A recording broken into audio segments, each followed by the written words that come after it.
Hello and welcome to the second tutorial in my series of watercolour garden bird paintings. The references once again come from Pixabay, and this time we're going to be painting this lovely long-tailed tit. The equipment that I used for this I will list in the description box below, but I painted on Bockingford rough paper, £140. The brushes that I used were my number 6 round and my number 3 rigger, and the colours for this were Turquoise, Cobalt Blue, Alizarin Crimson, Yellow Ochre, Payne's Grey and some burnt umber. I also used some white gouache for highlights at the end, and I think that sums everything up nicely. So without further ado, let's get on with the painting. You may remember this bullfinch from last week. That's the first painting in this new series, and the long-tailed tit is just going to sit alongside it nicely. I'm just covering that up with a paper towel so we don't ruin that painting. If you want to check that out, if you haven't seen it already, I'll leave a link here for that video if you want to see the series from the beginning. And what I've done here is I've started out just by sketching a rough outline of the long-tailed tit, and now I am using an eraser just to get rid of some of the hard pencil lines so they don't show up underneath the watercolour when we add that later. I've got all my equipment set out on the right, so I've got two containers for water, one for clean water and one to wash my brushes. I've got my palette there, so hopefully you'll be able to see some of the colour mixing, and I do have some turquoise which doesn't fit into that palette, so that's on the plate on the right. So if you see me reaching over there, that's the colour that I'm going for. So I'm starting out in a similar way to how I approached the bullfinch, just by creating a wash for the bird first, and then I can build up colour on top of that. So I'm pre-mixing my colours before I wet the bird, and that way I don't have to worry about mixing them up in a timely manner so that the water doesn't dry up while I'm busy mixing these colours. So I'm starting out with some turquoise and some cobalt blue in the first part of that palette. The second bit is some yellow ochre and alizarin crimson for this kind of nice rose gold colour, and then in the third one I am using some burnt umber for some of the darker areas, and this is just going to form the basis of the bird. These are going to dry quite light because they're a fairly watery mix, but it's just going to give me a little bit of a guide so that I can build on colours on top of that. So yeah, that's what we're doing here. I'm starting by adding some clean water to the bird, and then we can drop those colours into that so we can work wet and wet. That's going to dilute the colours so they're going to appear a little bit lighter, and it also means they're going to run together, blend together quite nicely and form a good background that we can build upon. I did actually add a little bit of Hansa Yellow Light here. I started with a yellow ochre and then I switched to Hansa Yellow Light because I wanted a really nice bright yellow in some of the highlighted white areas of the bird. The reason I haven't put it in the description box is that it didn't really end up showing up. All the rest of the colours kind of covered over it, so it didn't really serve very much of a purpose, so don't worry about that step. You can ignore that if you want. It was something I tried and it didn't quite work out. So what I'm doing now is I'm just using those pre-mixed colours and dropping them in so they blend together. I'm also using my brush. This is my number 6 round. I'm using that to lift out some colour as well, if I want to preserve an area of highlight, or if I just want to tidy up the edges a little bit if they've blended together a bit too well and some colours run into an area that I don't want. So I'm constantly managing this as I go and just adjusting it as the watercolour moves around the page.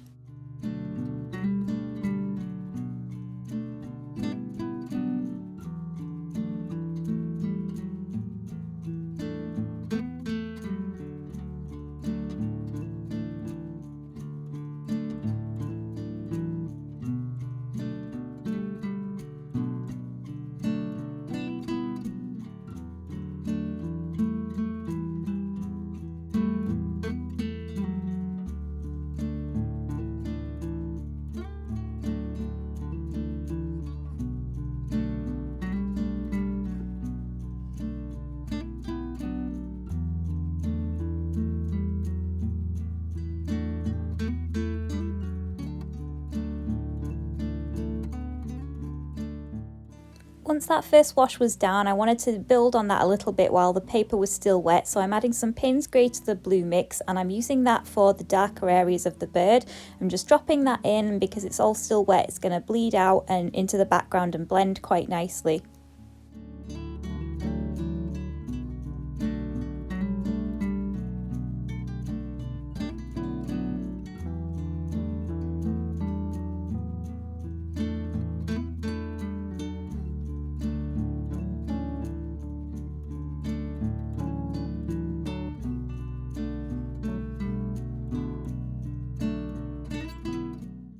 And here you can see some of the lifting out, just trying to soften some edges and work with it while it's still wet. And then once that's done, I'm going to let everything dry and then we can build on what we've just created.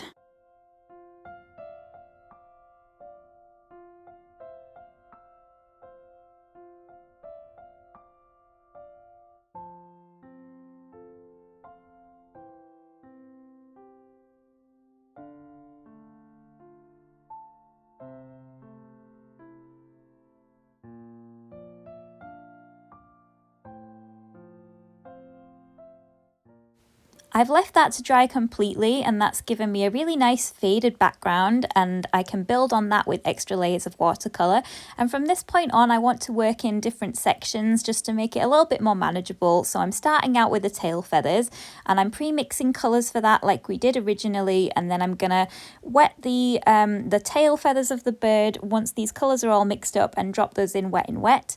So the colours for this, I'm mixing Turquoise, Cobalt Blue, a little bit of Alizarin Crimson just to make it more purple. I think I add some yellow ochre in there as well, just to tone down that blue purple colour a little bit and make it slightly more neutral. The second colour that I'm mixing has some burnt umber in it, that's the main colour. Then I've added in a touch of yellow ochre and a little bit of cobalt blue as well for a nice rich brown. And then the final colour is the really dark colour, which is Payne's grey, but I'm mixing in some crimson and a little bit of blue in there as well, just so it's not pure grey and that it has a little bit of colour to it.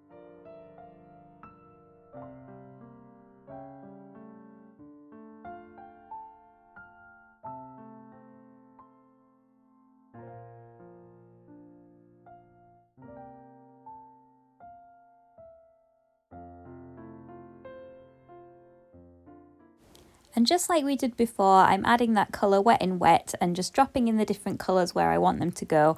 I'm still using my number 6 round brush for this and it's bleeding out into the background, so there should be some nice soft edges there. Every time I want to add a layer on top, I try and make sure that the paint is a little bit thicker than the layer I added previously, just to avoid any back runs or unusual watermarks in the painting. And then as it gets slightly drier, I'll use an even thicker layer of paint to put some detail in and to get some of the really dark shadow colours in the tail feathers as well.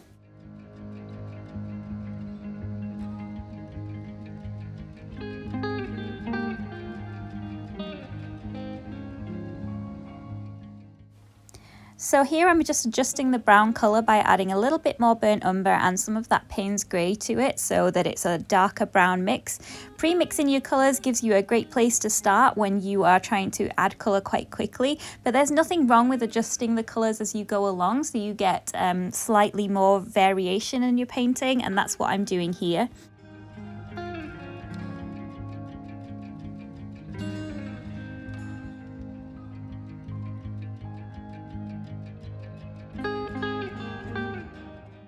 I wanted the shadow at the top of the tail and some of the details to be really quite dark, so I'm using my rigger brush and that Payne's grey mixture to put that in. The rigger brush doesn't carry as much water, so it doesn't dilute the paint as much, and that way you get a thicker consistency of paint that should show up a little bit darker, so that's what I'm doing here.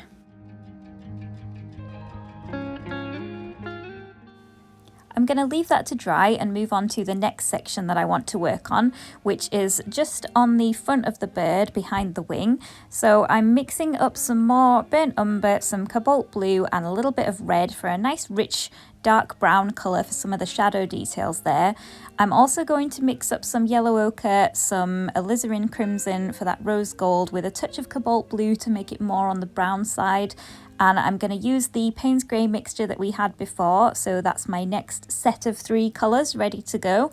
Then I'm going to wet the area like we have done before and just drop those colours in, so I'll show you what I do with that.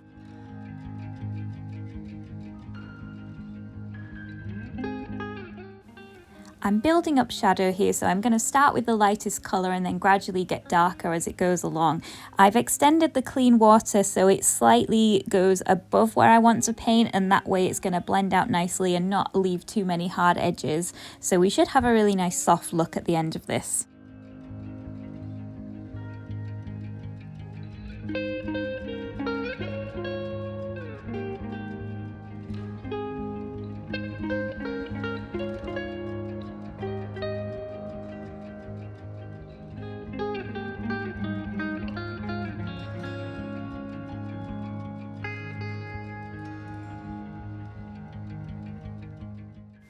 I didn't want the bottom of that area to be completely white, so I'm mixing up a purple with some Cobalt Blue and Alizarin Crimson in that section with the Payne's grey, so it's more on the grey side. And then I'm just going to dot that in underneath so it's not as bright white as it was. And then I'm going to darken up the shadow just so there is a more obvious difference between the lightest area and the darkest area of that section.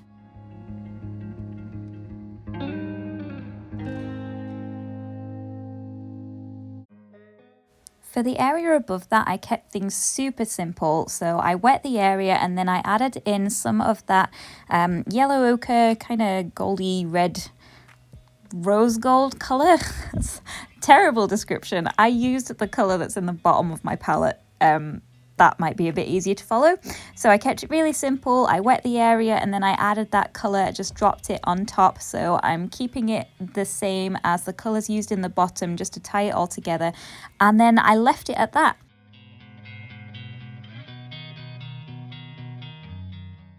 The next section to work on are the wings, so that's what I'm moving on to now, and I'm going to pre-mix my colours for that and then add those to the painting.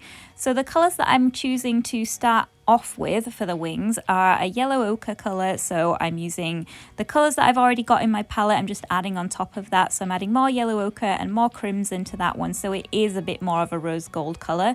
The second colour, I am using some more burnt umber and some cobalt blue just to darken that brown, make it a little bit deeper and darker colour. There might also be a touch of yellow ochre in there as well. And the final colour is more on the blue side, so I'm adding some cobalt blue and some turquoise in there and a little bit of yellow ochre as well, just adjusting it slightly so it's the colour that I'm going for. And that's going to form a really nice base for me to work with, and then I can adjust those as I want to as the painting of this area progresses. I found it to be a lot easier breaking this up into sections rather than trying to do the whole thing all together, so hopefully that's something you're finding a little bit easier as well. Fingers crossed. Sometimes it's difficult to do a whole painting like this wet in wet, so I am enjoying breaking it down into sections and just thinking about it just one bit at a time. It feels so much more manageable this way. So to begin with, I'm just wetting the area with clean water, and then I'm just dropping that colour in there and allowing that to spread so we get a really nice blended look. And then as that progresses, we can start adding some more detail and some darker, thicker consistency paints in there for some of the wingtips and some of the darker areas of the wings there. And here you can see I'm adding some more crimson and a little bit of blue and yellow ochre just to darken that mix up a little bit, so you can see how I'm making adjustments as I go along. I definitely feel I was a bit more spontaneous with this painting, which is probably down to the time constraints. I've been really busy with commissions, which I'm not complaining about. That is a good thing to be busy with, but it has meant there is definitely a delay on this video going out. So when I was painting this, I had that in mind and I was trying to keep things moving and not delay too much about it. And I think as a result of that, I have been a bit more spontaneous and I've been a bit looser with the painting. I've kind of made decisions as I was going along rather than carefully planning every section, and I'm quite happy with how that's turned out so far.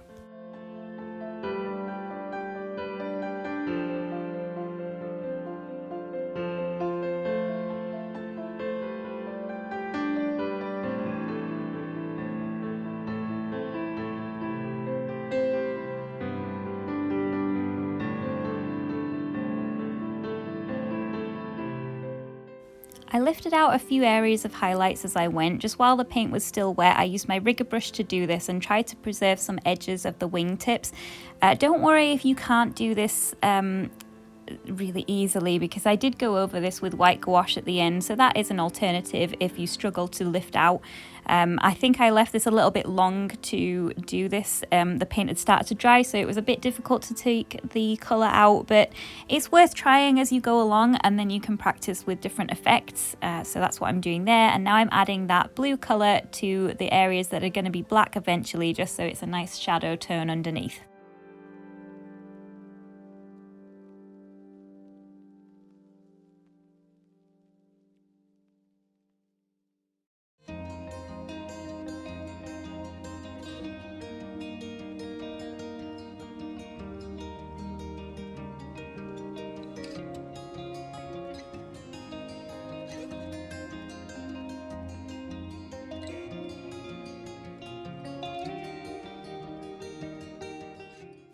Once I put the initial wash down and before it completely dried, I wanted to make some darker tones to put on top. So I'm adding some burnt umber and some cobalt blue, I think, is in there for a really nice dark brown colour. And I'm adding that onto the edges of the wings there, which are going to be dark. Because it's still wet underneath, that's going to spread out nicely. But I've tried to make sure that the mixture is fairly thick so it sits on top rather than creating unnecessary back runs. And then I'll go over again with a darker colour still, and we're just building up layer by layer until we get the effect that we're going for.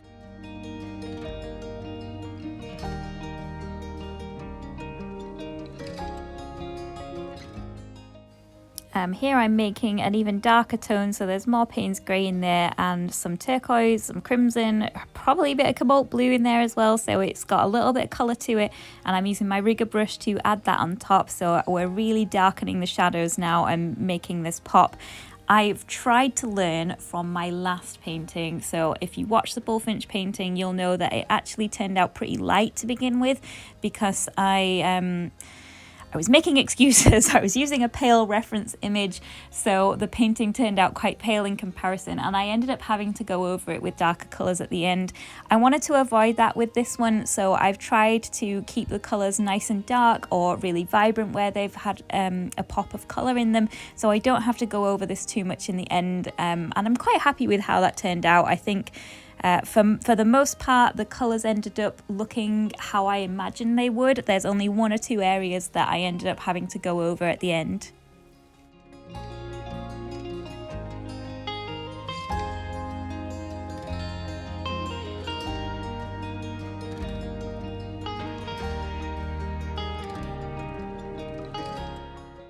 While I still have that grey in the palette, I'm separating out a little bit of it, making it slightly more watered down, and I'm adding turquoise and some crimson to it.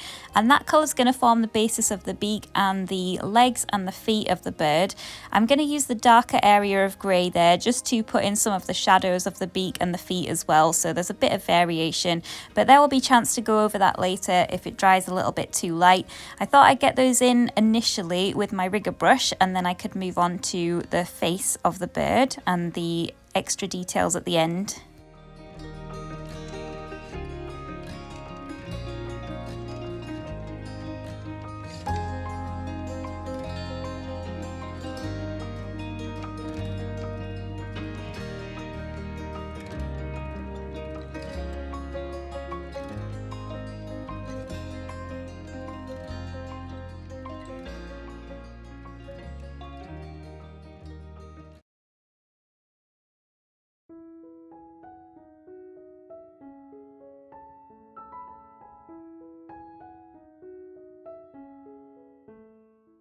Here I'm just re-establishing the bottom of the beak there, making it a little bit darker. I'm also using a light wash of turquoise for the initial wash for the eye, and then I'm going to put some darker colours on top of that once that's had a chance to dry.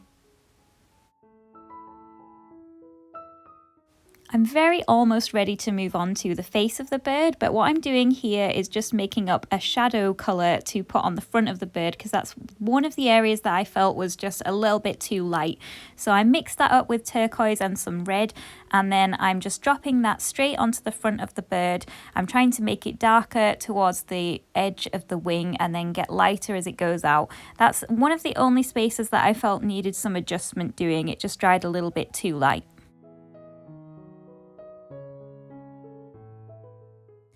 Okay, so we're starting to get there, and we are almost ready to work on the face, so I'm going to pre-mix some colours for that. I'm starting with the darker colour as usual, so I'm adding more Payne's grey and crimson to that colour that we had on the top there. The second colour is turquoise and some crimson for a nice purple shadow tone, and then the colour that I'm mixing at the bottom is some of that rose gold colour, so more crimson and yellow ochre, just for any areas that I feel need a pop of colour, so they're not just purple or grey. Then I'm going to wet the whole area and add those in wet and see how it goes.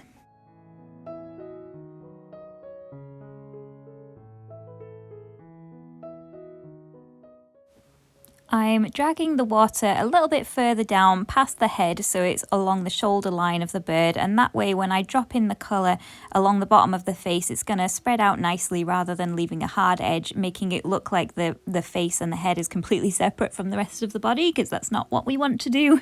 And now I'm just trying to establish the form of the face, so I'm putting in that purple colour as a bit of a shadow tone. I'm going to add some of that browny gold colour to the back of the head for a little bit of interest, and then I'm going to drop in the darker colour in the top of the head. So we're establishing the markings and we are making this look like the bird we set out to paint.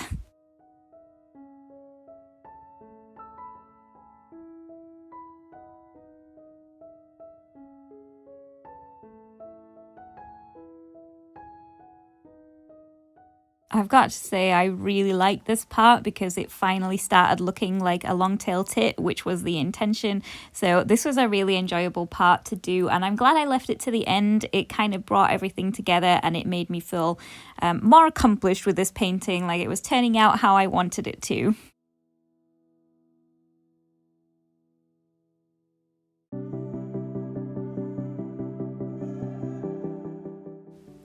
Now there's just quite a lot of repetition here, so I wanted the dark areas to be really dark. I didn't want them to dry too light, so I kept going over them with thicker layers of Payne's grey, so just a thicker consistency of paint over the top, and I'm adding it with my rigger brush so that it doesn't dilute it too much.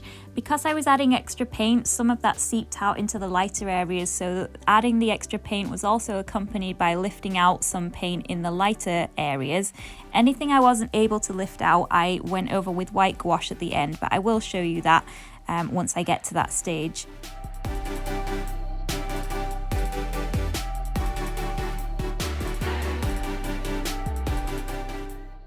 For the eye, I'm putting in a diluted version of Payne's grey, and then I'm going to go over that with a dark colour when that's finished. I'm not overly concerned about leaving space for a highlight here. I'm just going to add it in with white gouache at the end. But if you don't plan on doing that, try and leave one highlight in the eye, and that's going to help make it look a bit more realistic. I'm also going over some of the shadow details now the rest of the birds had a chance to dry, so I'm using my rigger brush and Payne's grey for that, and just putting in a couple of lines along the wings and darkening the shadow along the tail.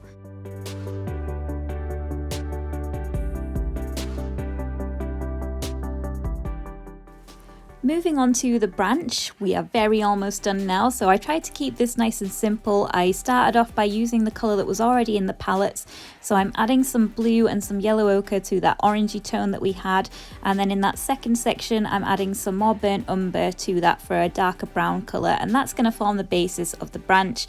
I'm going to add some clean water to the twig so it works wet in wet, and then just drop that colour straight in there. I'm really not overly worried about making this overly detailed. This is just kind of a side painting. It's not the main feature. The bird is the main feature, so this doesn't have to have a lot of detail in it, so it can be really loose and wet in wet.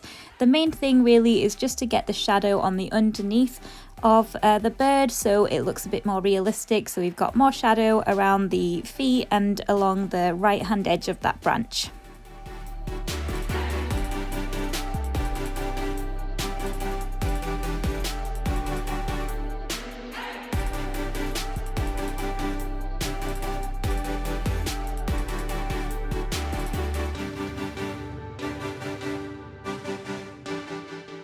For the really dark shadow, I used the Payne's grey mix in the top of the palette that we had from the face, and that just really helped to give this a little bit more form and definition. I'm adding another layer of Payne's grey around the eye just to darken that a little bit because it dried fairly light. And then I'm also going to try and lift out some of the hard edge that's formed along the front of the bird where I added that shadow detail. I didn't do that wet in wet, which is why a hard edge has formed. So I'm just going to use my damp brush to try and scrub out some of those edges there and make it look a little bit more soft. And then I'm going to put in a background. So if you didn't want to do a background, this will be fine to leave as it is. I quite like it as a standalone painting, but I wanted to make it fit in with the bullfinch, so I'm going to add a background anyway. I'm pre-mixing the colours, so the first one is more on the yellow side, so there's yellow ochre in there and a little bit of blue, I think. The second one's got burnt umber and cobalt blue in for a dark brown, and the top one has some more yellow ochre, some more blue. There's a touch of turquoise in there from before, I think, so that's a nice dark green, and they're going to be the three main colours that I use for this. I'm not wetting the paper beforehand, I'm just trying to make sure that the paint is a nice damp consistency so that it blends together nicely without forming hard edges, which can be challenging, so see how you get on with it. I forgot to use my larger brush for this. I used my number 6 round brush, I used my number 12 for the bullfinch, and that kept things moving and flowing a lot easier. But this seemed to work, it wasn't too bad, and I'm just following the edge of the bird, trying not to overlap it too much and just trying to form a really nice outline. I'm changing up the colour as I go so it's not just one block of colour, and just seeing how that develops. Once that was done, I lifted out some areas for highlights in a similar way to what I did with the bullfinch, and then I tried to add some splatter effects as well by taking some of the darker colour, tapping the back of my brush and dropping colour into the background. Because I didn't use the larger brush for this, there wasn't as much water in the background paint, so when I added that splat, it kind of just stuck and it didn't blend out as well as I would have liked. It definitely bled out in the bullfinch painting and it looked a little softer and a little nicer, so that's probably one of the things I would change if I did this again. I would just make sure that I worked with a larger brush for the background, and that way when I added in that extra detail it would have softened out nicely rather than standing out as much as it did.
Now that that background's in, I can start working with white gouache. Please make sure the background is dry before you do this, because I did not. And I started adding white gouache to the face, which bled out into the background, so I had to try and tidy that up a little bit. But I'm just adding that to all the areas that I want to be a nice bright white and putting in the highlights, just finishing everything off now. I always like this stage, it feels like everything's finally coming together. So I'll just let you watch how that progresses.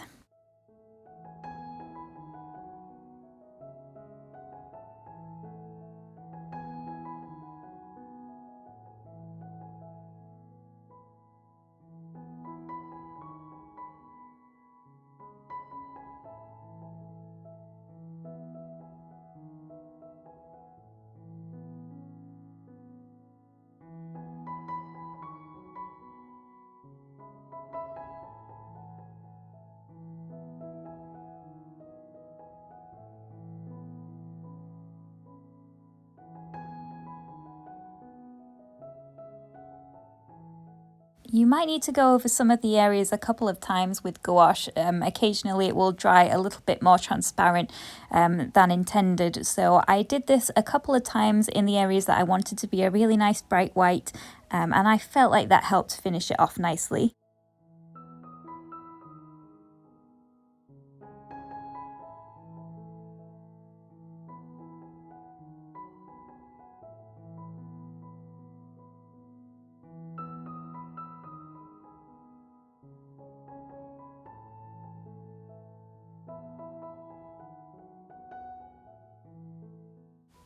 So once we finish with those finishing touches, then that's it. We are done. It is complete. So I hope you enjoyed this. I really like painting it. I think the time constraint actually helped me quite a lot, and I really like the loose feel to it and how it turned out.